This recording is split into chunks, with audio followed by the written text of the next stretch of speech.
I will advocate for us in Eastern Oregon, do what's best for the entirety of the state of Oregon.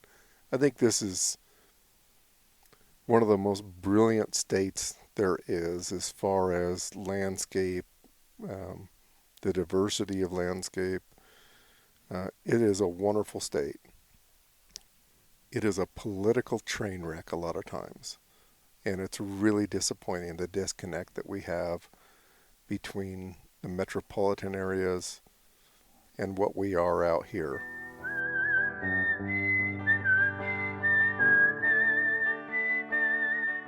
These are stories of outdoor adventure and expert advice from folks with calloused hands. I'm James Nash, and this is the Six Ranch Podcast.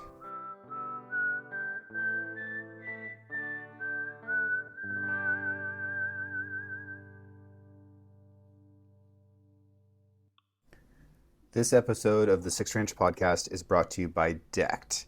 That's D-E-C-K-E-D. If you don't know what that is, Decked is a drawer system that goes in the bed of a pickup truck or a van, and it'll fit just about any American-made pickup truck or van. It's a flat surface on top, and then underneath there are two drawers that slide out that you can put your gear in, and it's going to be completely weatherproof. So I've never had snow or rain or anything get in there. There's also a bunch of organizational features like the deco line, and there's boxes that you can put rifles or bows or tools, all different sizes. There's some bags and toolkits. There's a bunch of different stuff that you can put in there. But the biggest thing is you can take the stuff that's in your back seat out of your back seat and store it in the drawer system, and it's secure. You can put a huge payload of a couple thousand pounds on top of this deck drawer system. There's tie downs on it, so you could strap down all your coolers and your four-wheeler and whatever else you've got up there. It's good stuff. This is made out of all recycled material that's 100% manufactured in America. And if you go to decked.com/sixranch, you'll get free shipping on anything that you order. This show is possible because companies like Decked sponsor it. And I would highly encourage you to support this American-made business and get yourself some good gear. Tell me about your Senate district. Well, Senate District 29 is in the northeast part of Oregon. It runs down to central Oregon, takes in 7 whole counties and 4 partial counties. So it runs from Wallowa County over to Union County, Umatilla County, Morrow County, Gillum County, Sherman County, the south part of Wasco County, the north part of Jefferson County, all of Wheeler County, and then a small part of Clackamas and Marion County. So really it runs almost across the whole northern end of the state. Yeah, it takes in a big portion of it, yes. Yeah. And how many Senate districts are in Oregon? 30. 30. And those districts move based on population, if populations shift very much? Right, yeah. And so each Senate district takes in about 140,000 people approximately. And so when you get out here to Eastern Oregon, between Senate District 30 and Senate District 29, it takes in 60% of the landmass of Oregon. Wow. So if those Senate districts were a state, can you tell me a little bit about like how that would compare to other states, just to help people wrap their minds around it? Well, I don't know the full analysis on that, but I can tell you we did an analysis on the 3 forest area that make up this portion of the world. So what does that mean, 3 forest? Yeah, so the national forest in our area. So you have the Malheur that's to the south of us, the Umatilla that is to the west of us, and then the Wallowa-Whitman that is mostly around us here. Okay. And so we did a study, and we took that 3 forest area and we pretended as if that was a state, those 15 counties that are part of that. And one, we looked at the population density. And if we were a state, there would be 3 states that had a lower population density. So that'd be Alaska first, Wyoming second, Montana, and then this portion of Eastern Oregon. Okay. So not very many people per square mile is what we're saying. Not very many people per square mile. The other thing that we looked at in that area was we looked at how we were doing economically. Mm-hmm. And the same way, if you put it into a statehood, we would be right behind Mississippi and West Virginia as the 3rd poorest state in the Union. Wow. That's a bit bleak. It is. Okay. What else did you find out? Well, that our lack of using natural resources has had a big role in that. Mm-hmm. So you look at Harney County to the south of us, it was one of the most prosperous counties in the state at one time, not very long ago. And you fast forward to today, and it's one of the poorest. So when you're talking about using natural resources, are we talking mining, mineral extraction? Are we talking about timber, grazing? All of the above, yeah. And the farming components that go with that. Water is a natural resource. Mm-hmm. Putting it on as irrigation is certainly a part of that component. Wow. So what has led to the declined use of natural resources that's affected the economy in such a drastic way? Well, timber was a big part of it. And so if you go back to the early 90s, and people remember the listing of the spotted owl that happened in the early 90s, what happened out here in Eastern Oregon, we actually thought that we would get a little bit of a boon because there would be a higher demand for timber, be less available on the west side of the state. But what we ended up doing was, it was such a shuffle that we ended up relying on other portions of the world to supply our lumber needs. And so we brought in timber to make up that difference, and we lost our market share in the world. The other thing that happened out here was we saw the listing of Chinook salmon at the same time.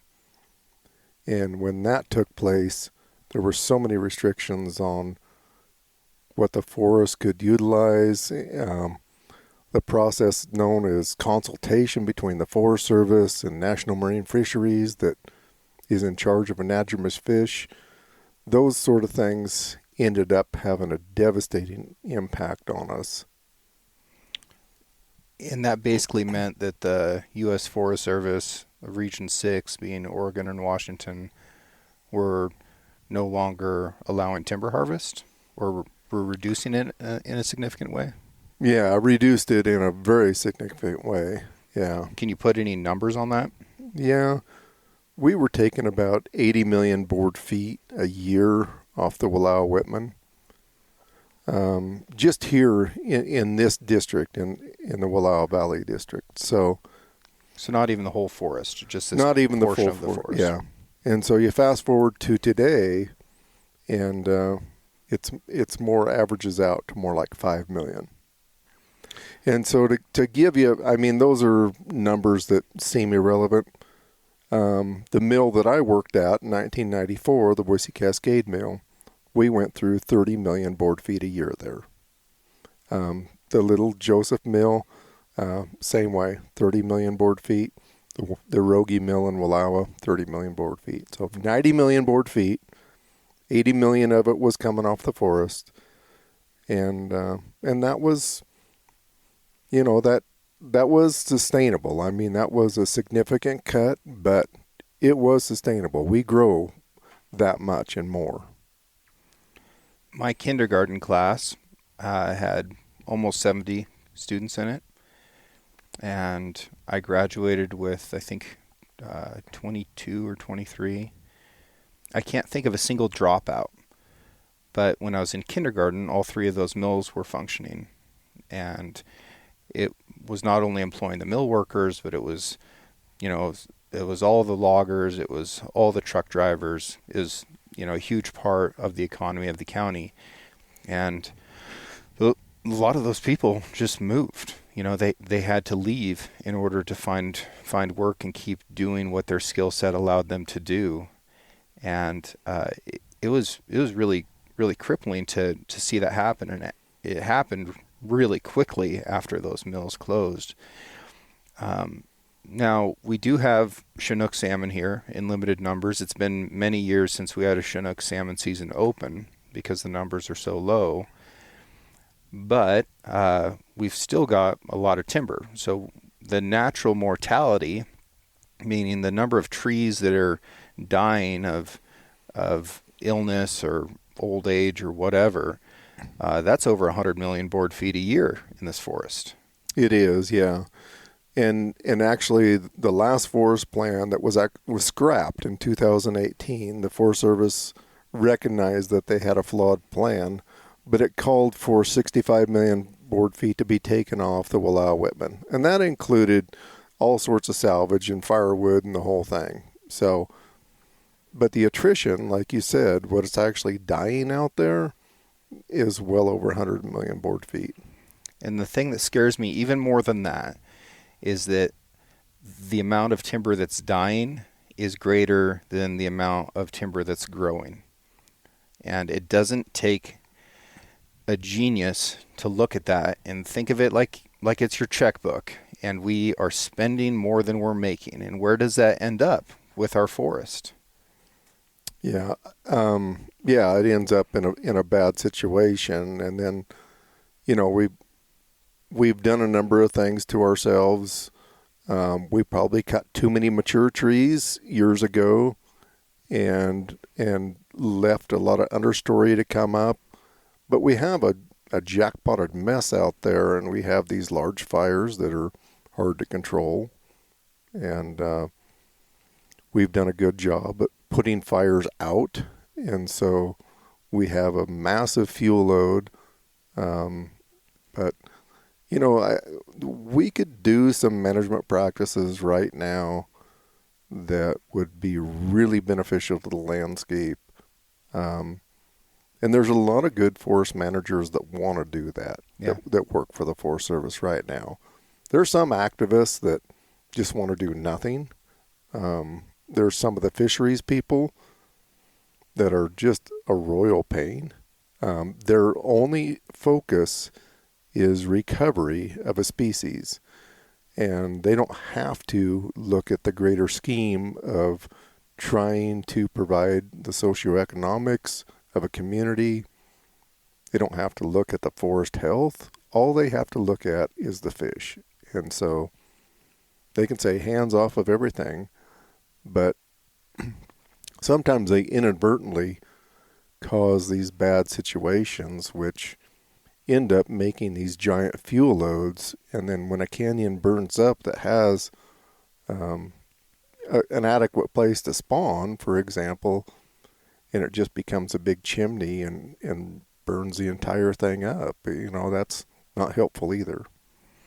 Now, it's not a leap to say that a healthy forest benefits from a healthy river, or that a healthy river requires a healthy forest. And I would love to see more of an ecological approach rather than a species specific biological approach to some of these problems.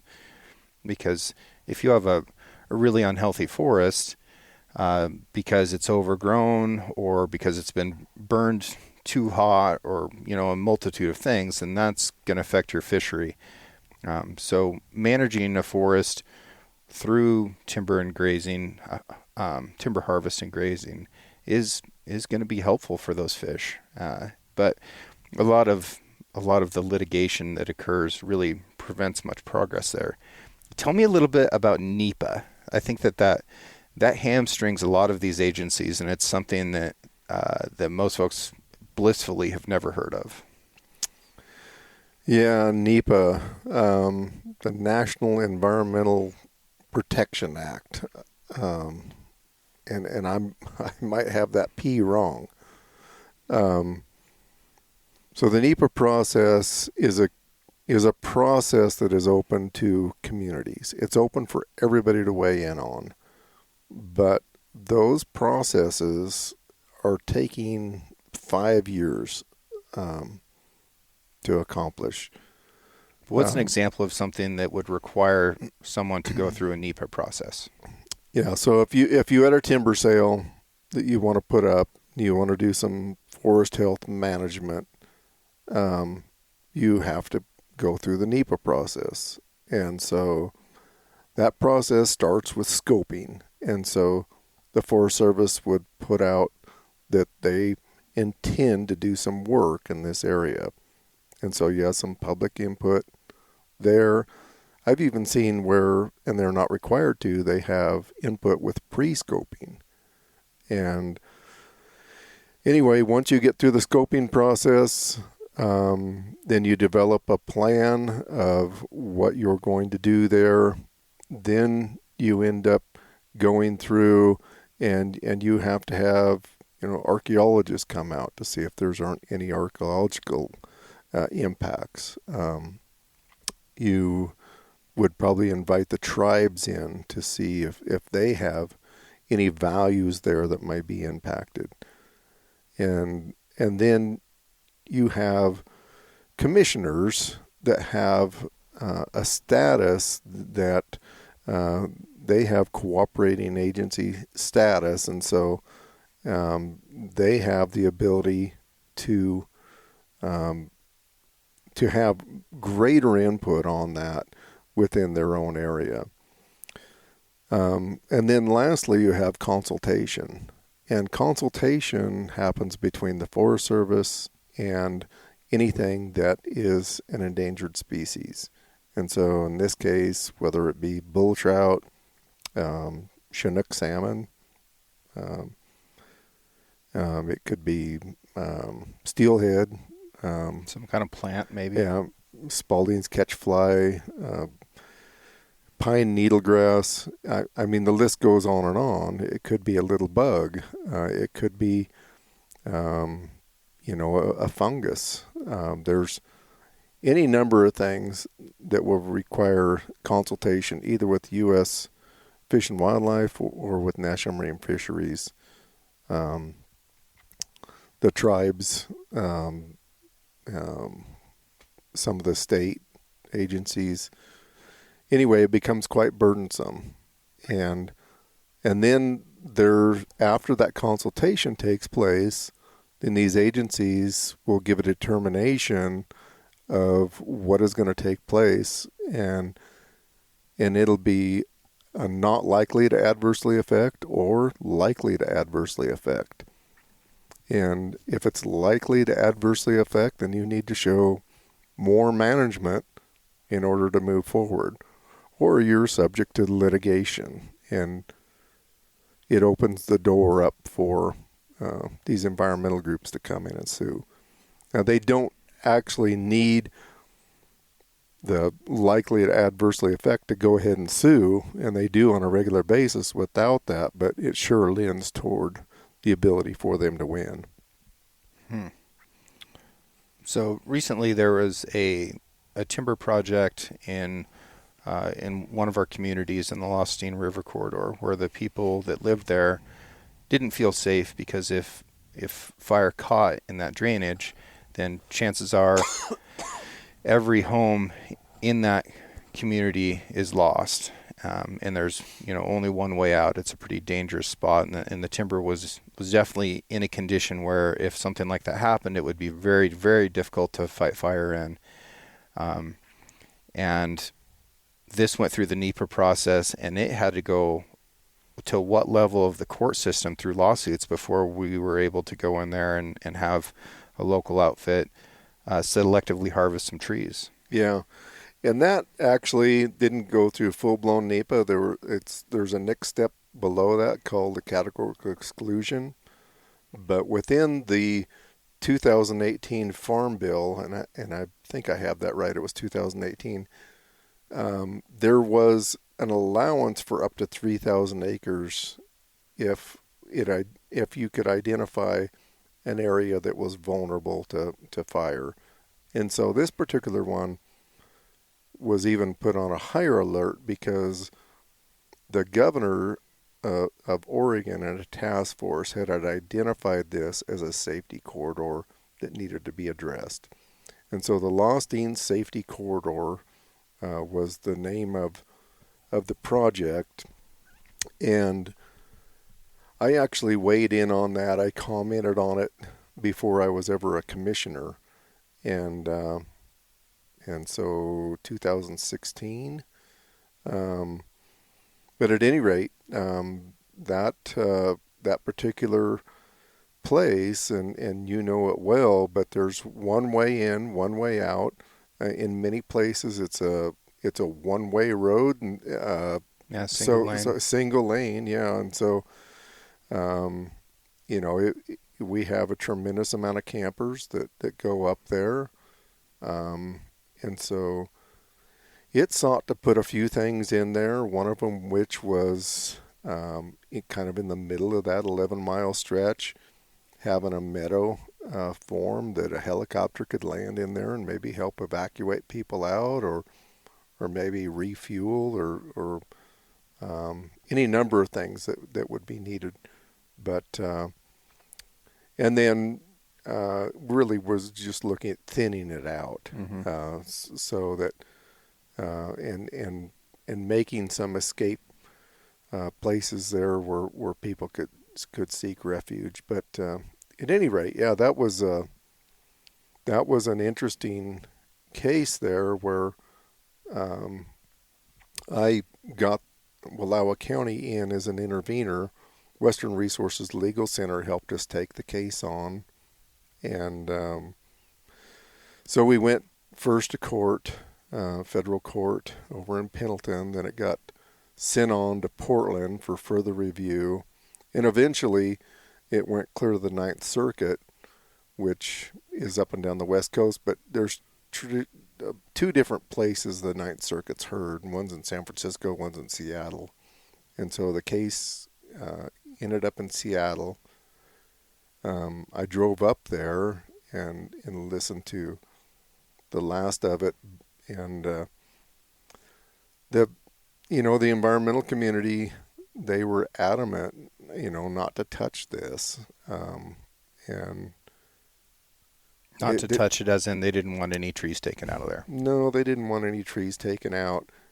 They had, there were some of the things that they were throwing out to make concessions and saying, well, you can cut trees 8 inches and under, which wouldn't have got us where we needed to be. And so the Forest Service, they kept reducing the amount of volume that was going to be taken out of there, and kept reducing and reducing.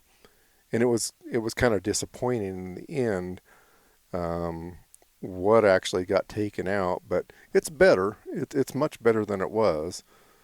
But anyway, yeah, the Ninth Circuit, which traditionally is not a great place for the natural resource community to have a win, we won there, and so that was processed here locally, and went out for bid and that whole thing. One of our local loggers did the work there, and they did an excellent job logging it. And then the remaining mill that mostly processes firewood was able to process it. Yeah, which might have employed 40 or 50 people in the community throughout that project. Yeah, it supplied them with lumber, timber for a long time. Yeah. But it's so dumb. It's straight up dumb that we have to take something to the Ninth Circuit Court of the United States in order to selectively harvest some trees in order to make a community safer. That's just crazy to me. Well, it is crazy, James, and one of the things that's disappointing is that you go through that whole process, you have that status as representing your community, as a commissioner or as a citizen. You get to weigh in on that process, and then the Forest Service can evaluate all of those comments and try to measure up what is best for the community, what is best for the landscape, and then we should just let them be the managers. They're the silviculturist, they're the biologist, they're the ones that we have hired and we pay for with our own government money.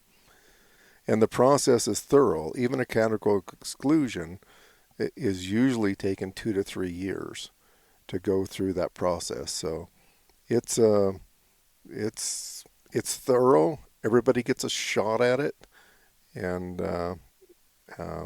but it's disappointing. Um, I was just in a meeting, board of commissioner meeting this morning, and for the first time, the Forest Service here is able to fly a helicopter over some of the land and put chemical down to control some of the really bad weeds that are out there that are encroaching on our canyon lands. And anyway, I asked about another site that has been kind of near and dear to my heart, and big sheep and the encroachment of yellow star thistle up there. And the young lady that had been working on that says, well, yeah, not yet. We have to go through consultation on that. And so they're legitimately 3 years away from doing that. And then we've had that before where those got challenges, those decisions got challenged. And in the meanwhile, the people that are wanting to do good, and we're watching this explosion of an invasive species that we can't control on foot. We just can't do it. And so it's turning our canyon land, where that is seeded into a monoculture of thistle, that we don't have an animal here that likes that habitat. And that's on everybody. Like that's our public land. So this is the process. The reason that I bring some of this stuff up is because, I don't know, as as a young man, in your 20s, when you were cowboying and logging here, did you see yourself becoming a county commissioner and running for state senate? Absolutely not. No. No. But I find it interesting that while you're doing that, you're facing all of these problems. You're facing all of these regulations, and trying to do good, trying to provide for your family, provide for your community, take care of the land, and you're running into all these roadblocks. And most people do that live in this area that we're discussing. The thing that changed, I guess, is rather than just complain about it or take it, you advocated not only for yourself but for other people along the way. And that's what moved you into the position where you were representing people, and not just on natural resource issues, but on all issues. So what are the top 3 biggest issues that people are concerned about inside the Senate district that you're running for? Well, I think public safety is one of the biggest issues that always comes up. People want to be safe. And I think that that's a major function of our government, to make sure that people can feel safe. In these large expanses of land, it isn't always recognized that we have sheriffs, we have state police, we have city police, and they all do a great job. But one of the things that there's kind of a disconnect with is firearms and why they're important to us. And so, kind of doubling down on, maybe the first 2 issues, those are they kind of go hand in hand a little bit. And so public safety and Second Amendment rights to keep ourselves safe, when legitimately a sheriff or an officer may be 45 minutes, an hour away from you. Those are big deals. There is a myriad of things that face what we're doing here. Um, um, Beyond public safety, some of the natural resource things that we've touched on a little bit, and mostly what we've talked about thus far have been federal land issues. And within a state Senate district, you're going to have a little bit of weigh in on that, but that's not going to be directly in your wheelhouse. But certainly, those are big issues. Water is another gigantic issue, and how we use water, what's left in stream for habitat, um, how we manage going forward. Water is going to be a huge issue. Um, we we see Where do people fall on whenever there's an issue? There's like opposing sides, and usually it's not binary opposition. But what are the sides around water when we talk about water as an issue? well, there's a don't drill, um, don't take anything out of the groundwater aquifers. Um, don't take anything out of the streams. Don't dam anything. So you have that side of it that just wants to let everything be natural as can be, and don't withdraw any of it. The other side of it is that there's a desire to try to utilize as much water for the benefit of agriculture as possible. So those are kind of the two opposing sides. And then, more recently, and it hasn't even been all that recently, but contamination of groundwater has become a giant issue too. And how do we keep that from happening? How do we clean up what is existing? And how do we make sure people have potable water for their benefit, which should be a given. People should have access to potable water. Yeah, it's it feels like it should be a right.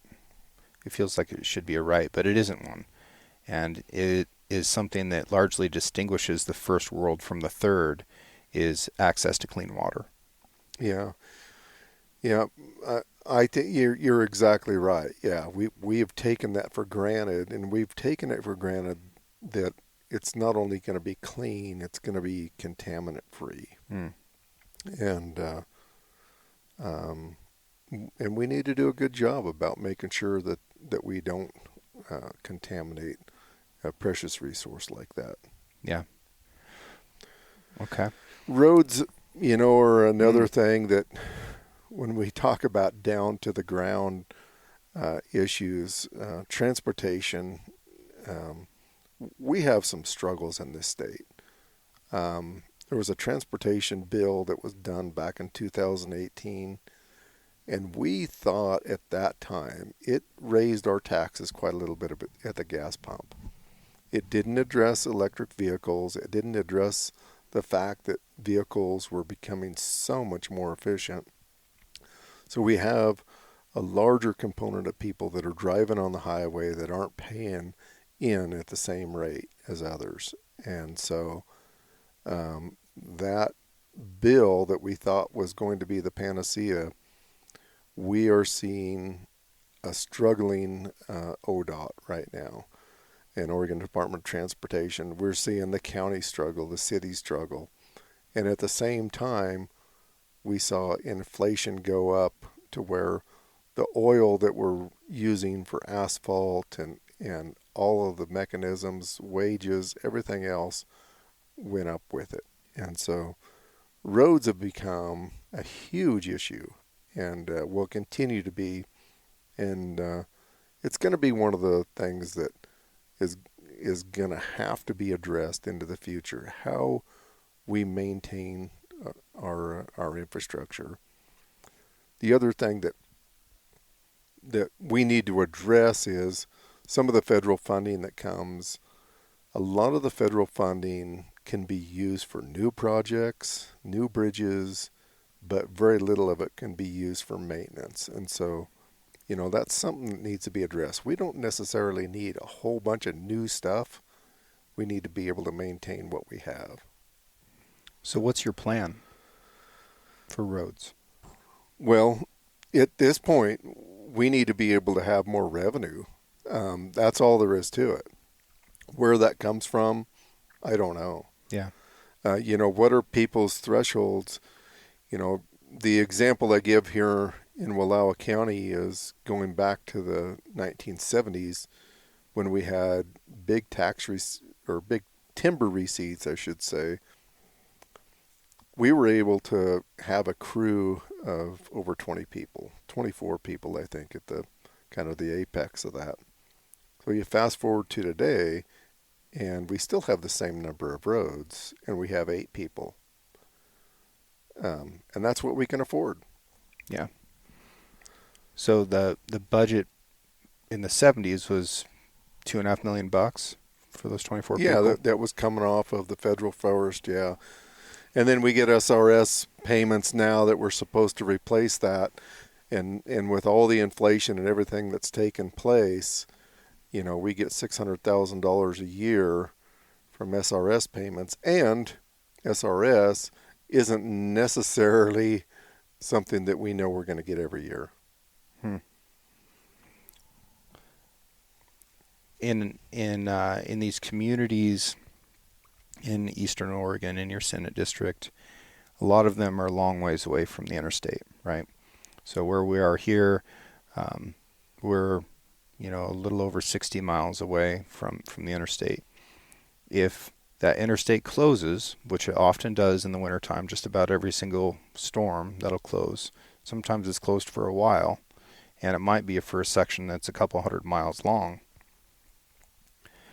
Our grocery stores run out of food in about 36 hours. And if people don't have food stored, they're kind of in a bad situation there. So when we're talking about this is like a statewide issue with the Oregon Department of Transportation not having enough money to function, this is one of the ways that it can be affected, is that they can't keep those roads open. They can't get them cleared off when there are accidents, and then you get some really bad situations that occur within communities. And that's kind of like an emergency situation. But then just on the daily, when you've got really rough roads, these really expensive vehicles are wearing out quickly.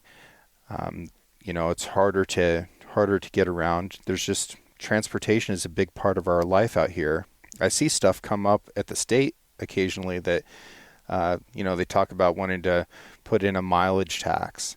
And we're so spread out, we've got to drive a lot more miles to do the same thing that somebody could do in that sort of 15-minute city thing that we're starting to see more and more of. It really feels like a tax on the poor. And as you said, if we were a state, we would be a very, very poor state, right there with West Virginia and Mississippi. So it's potentially going to hurt people in this area at a disproportionate amount.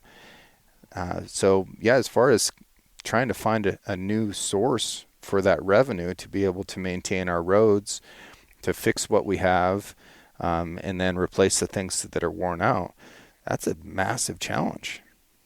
Yeah, it is. It is. And I won't pretend that I have the answers to it. The guys that worked on it last time, and it caused a lot of strife. Cliff Benz, who's endorsed me in my campaign, I'm really grateful for that. He spearheaded a lot of what the transportation package was. And it looked good. It looked financially sound at the time.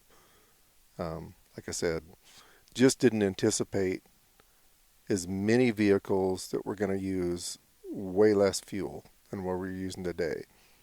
And so we may have to look at a different mechanism because the electric vehicles are getting a free ride right now on the highway. And so hybrids, those ones that are very efficient. So it's a tough deal. I'm not sure exactly where we go or what people's thresholds are for, taxation or having something in their vehicle that identifies how many miles they traveled. Um, some of these things are really challenging for what people think are their own personal security and privacy. And the electric vehicle owners, could get a little salty about that and be like, well, I'm not using the oil. Why should I have to pay for the other people that are? But they also might not be realizing that the polymers that make up their vehicle, the tires that they're on, the road that they're on, those are all petroleum products. So they are very much using them and very reliant on them. I think energy is going to be a question that comes up in the future as well. There is a big push to remove the lower Snake River dams. Those do produce hydropower, and as there's some inefficiencies, and we've talked through some of that stuff before in previous podcasts. There's also a major issue with how they're affecting anadromous fish runs. But the reality is, hydropower is some of the cleanest energy that we can produce today, especially for the amount of power that comes from it. The other thing is that even though we are rich in dams in this area and we're producing a lot of energy from the river because it's a steep area, rivers have a lot of grade, there's a lot of water, we're able to produce a lot of energy from it. The energy that we're actually using is mostly from coal, and we're exporting our hydropower to places that don't have hydro dams. Yeah, it seems perverse in a way, but yeah, our coal fire plant in Wyoming is where we're getting our power from here in Wallowa County, and there's there's an assumption that it's coming from the dams, but most of the dams that you talked about, that power is being shipped to California. The macro grids and the people that figure out those sophisticated systems. More power to them. It's wonderful that we are able to go over to our wall, flip a switch, and a light comes on. We take that for granted. Yeah. But if you take out the lower Snake River dams, people say, well, that's going to California anyway. I guarantee you it creates a vacuum. And we are going to be sucked up in that vacuum. And so where do we replace that with? What do we replace it with? We haven't caught up to that technology. We haven't caught up to where we can replace it with green energy, and we've taken out some of our own coal fire plants here in Oregon. We had one over in Boardman, and it's no longer there. So the wind energy, like it or not, it's been a boon for some people that have put it in. I hear that it doesn't pay for itself, that it is highly subsidized.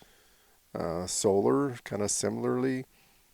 And we don't necessarily always see everything that's involved with that. We don't see the mines that it takes to extract those rare earth metals that are required in those solar panels, and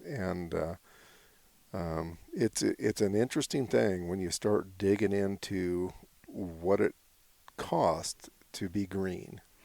How much energy does a single cell phone use?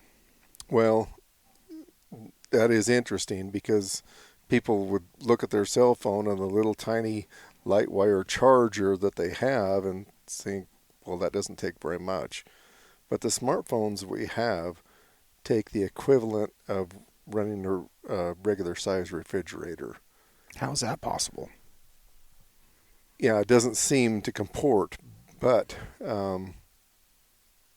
that phone, all the data that's stored in there, those data centers, all of that takes energy. Takes energy to build the data center, takes energy to cool those data centers with water, millions of gallons. All that storage of information that you have in your phone It isn't contained in your phone. It's going out and it's being stored somewhere else. And that storage of that information is a regular sized refrigerator. Wow. That's amazing. It is amazing, yeah. And, that's something that we learned here when we did our energy plan in Wallowa County. And that was brought up, and I had to scratch my head on that for quite a little bit. But it is fascinating. Well, have you made any campaign promises? No.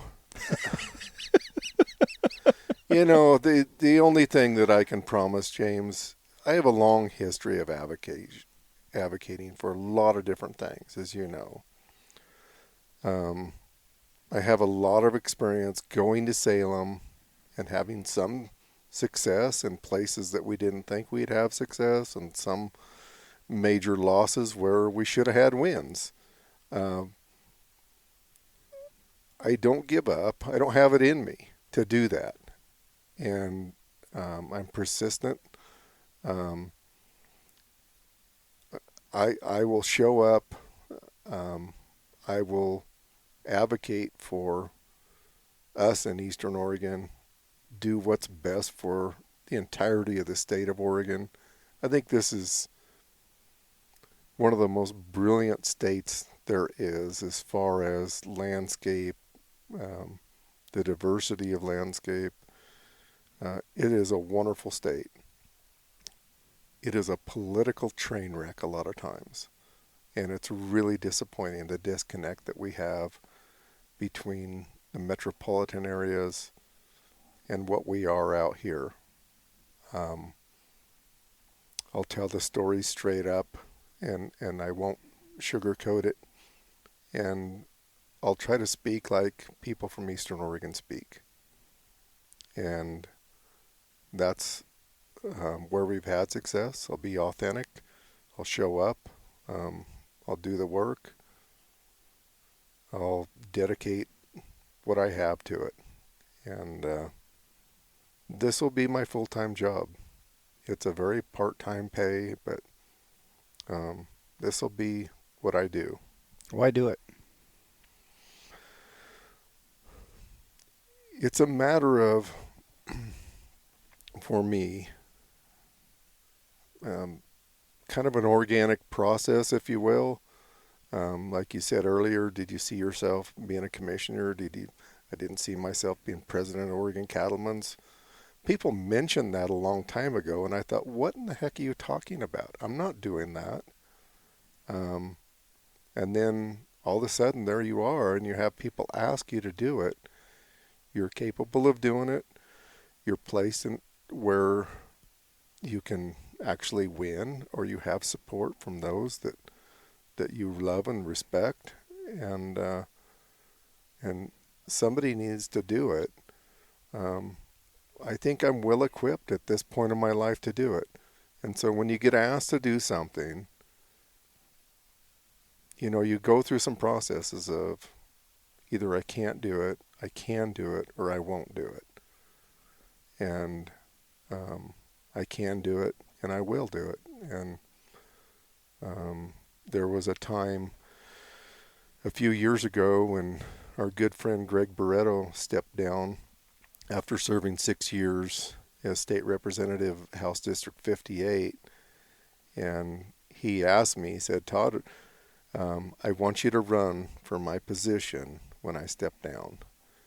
And there was a lot of moving parts with the ranch I was on at the time. There were a lot of things going on that I just didn't feel like I could do it at the time. And but I vetted it. I asked my wife and a few others, and I knew what the answer was going to be. I just couldn't do it. And so I went back to Greg and I said, Greg, humbled that you ask, I can't do it now. And he said, it's okay, Todd. He said, there's going to come a time when you can, and you do it then. And so Senator Hansel has been the Senate District senator since 2013. and I knew he was going to step down here for a while. I've worked with Senator Hansel a lot over the years. We've partnered on a lot of bills, and he's packed a lot of bills for Oregon cattlemen's and for different things that I brought forward, and really appreciate that. But I just considered, okay, is this the time? And the same way, I asked my wife and got the thumbs up, and I had other representatives and senators that were asking me to step into the ring. Greg Barretto and his wife Chris been big supporters, and I so appreciate and respect them.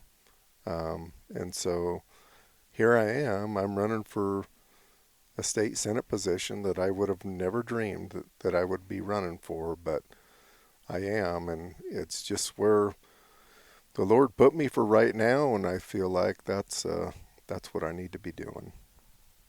2 remaining questions. What's the best job you ever had?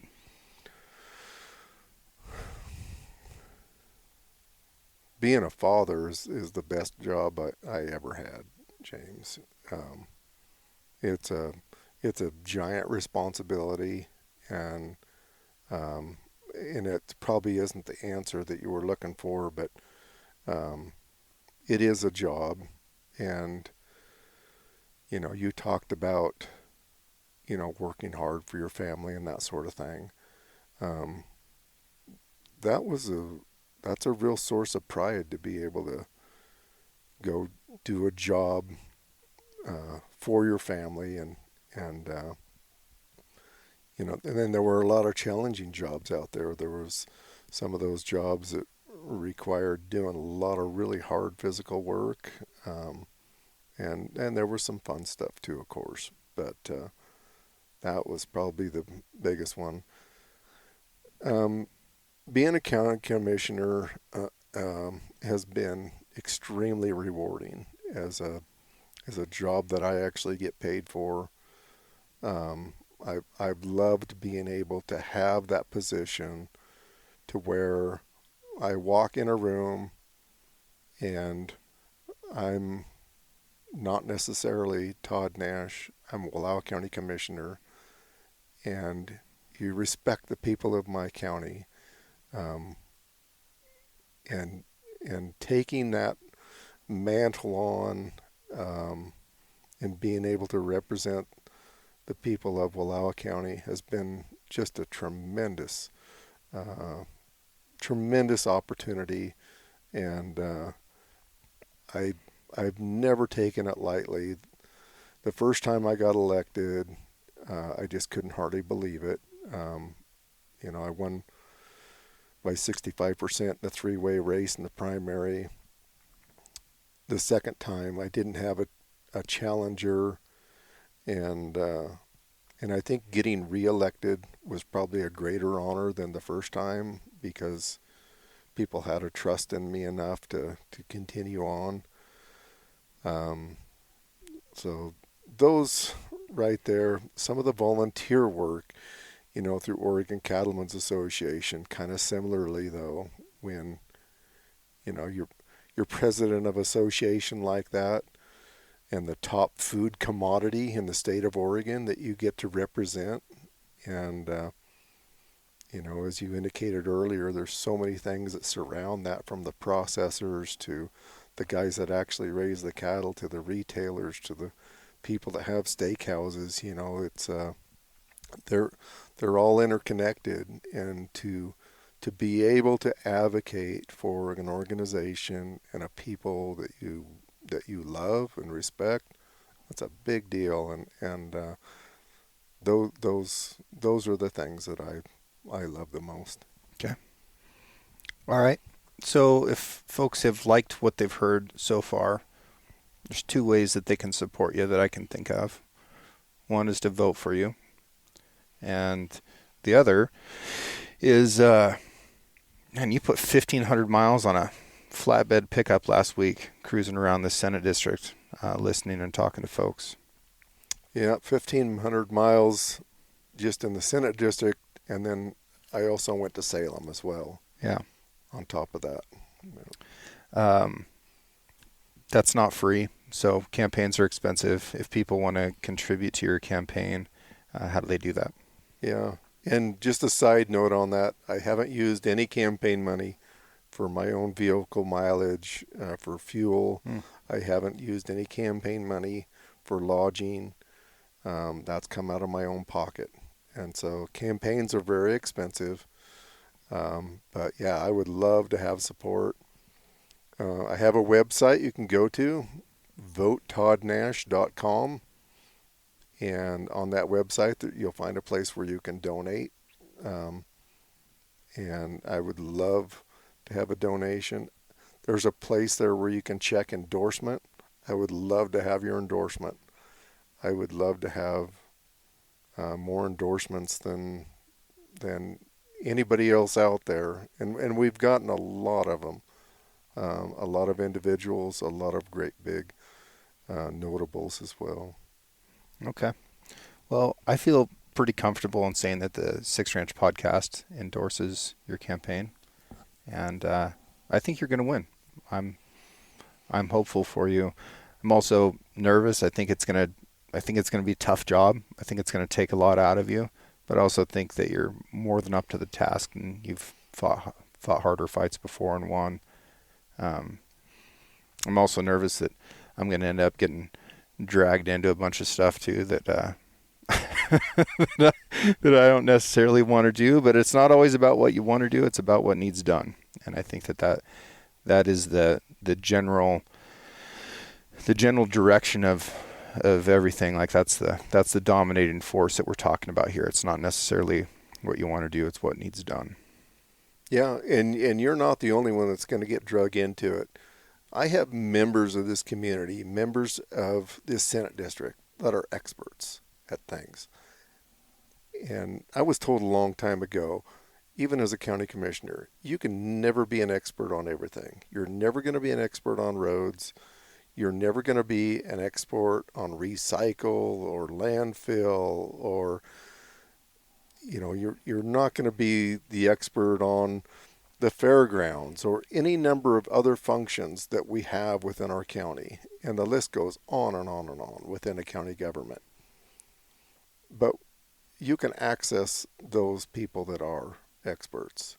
And when we get to Salem and there is 3,000 bills that are stacked up there at the first of session, I can be a little bit of an expert on each one of them, but there are bona fide experts within our district that are going to be either adversely affected or it's going to be a positive thing for them. And I need them to show up. I'm glad to represent the very best I can, but we need to have those people show up before those committees and talking to their other legislators across the state. Yeah, no, it's true. It makes a difference. And you've been showing up for a long time. And, yep, I'll do it. Won't do it all the time. I'll do it some of the time. For now, Yep. Yeah. Okay. Well, thanks, Dad. I appreciate it. I think you're going to do a great job, and look forward to you absolutely crushing the primary. When is the primary, by the way? May 21st. May 21st. Okay. Last week of bear season. Okay. All right.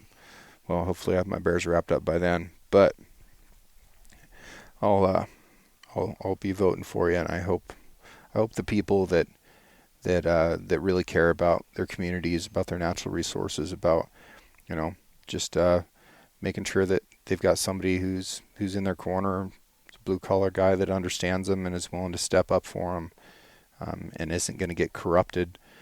I hope that those people recognize that you're the right choice.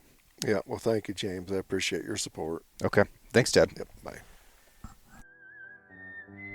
I just want to take a second and thank everyone who's written a review, who has sent mail, who has sent emails, who has sent messages. Your support is incredible. And I also love running into you at trade shows and events and just out on the hillside when we're hunting. I think that that's fantastic. I hope you guys keep adventuring as hard and as often as you can. Art for the Six Ranch podcast was created by John Chatelain and was digitized by Celia Harlander.